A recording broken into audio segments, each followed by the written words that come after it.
પ્રાર્થના સંદેશ ન્યૂઝમાં આપનું સ્વાગત છે। ચોટીલા ખાતે જિલ્લા કક્ષાના 80મા સ્વાતંત્ર્ય પર્વની ઉજવણીનું રિહર્સલ યોજાયું।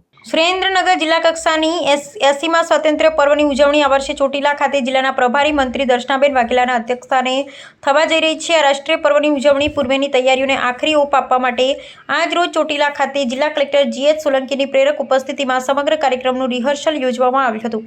આ રિહર્સલ કાર્યક્રમમાં જિલ્લા કલેક્ટરની અધ્યક્ષતામાં પોલીસ પરેડ અને અન્ય કાર્યક્રમોનું બારીકાઈથી નિરીક્ષણ કરવામાં આવ્યું હતું। રિહર્સલની શરૂઆતમાં ધ્વજવંદન કરી રાષ્ટ્રધ્વજને સલામી આપી રાષ્ટ્રગાન કરવામાં આવ્યું હતું। ત્યારબાદ સુરેન્દ્રનગર જિલ્લા પોલીસના જવાનો દ્વારા દેશભક્તિના જોમસભર વાતાવરણમાં અનુશાસનબદ્ધ પરેડ રજૂ કરવામાં આવી હતી। આ પ્રસંગે વિવિધ મનમોહક સાંસ્કૃતિક કૃતિઓ પણ રજૂ કરવામાં આવી હતી। જિલ્લા કલેક્ટરે કાર્યક્રમ સ્થળની તમામ વ્યવસ્થાઓનું ઝીણવટભર્યું નિરીક્ષણ કર્યું હતું, જેમાં સ્ટેજ પરની બેઠક વ્યવસ્થા, ઉપસ્થિત રહેનારા નાગરિકો માટે પીવાના પાણીની સુવિધા, સાંસ્કૃતિક કાર્યક્રમની પ્રસ્તુતિ, સાઉન્ડ સિસ્ટમ અને વિવિધ વિભાગોના ટેબલોના નિદર્શન સહિતની બાબતો અંગે વિસ્તૃત માર્ગદર્શન આપવામાં આવ્યું હતું। આ તમામ વ્યવસ્થાઓ સુચારૂ રીતે પાર પાડે અને કાર્યક્રમમાં કોઈ ક્ષતિ ન રહે તે હેતુથી કલેક્ટરે સ્થળ પર જ ઉપસ્થિત સંલગ્ન અધિકારીઓને માર્ગદર્શન પૂરું પાડી જરૂરી સૂચનાઓ આપી હતી।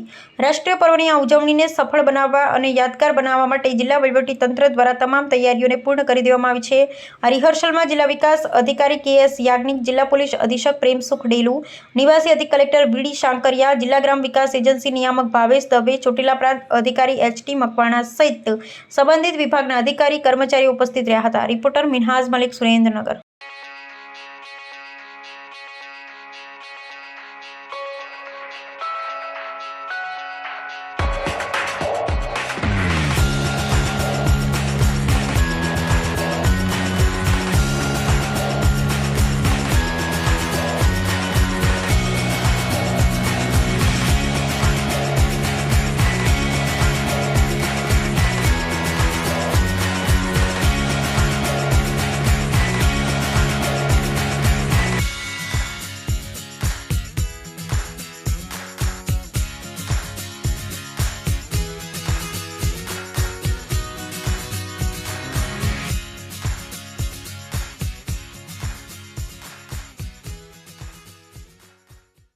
સંદેશ ન્યૂઝની તમામ લેટેસ્ટ અપડેટ્સ માટે ચેનલને હમણાં જ લાઈક, શેર અને સબસ્ક્રાઇબ કરો।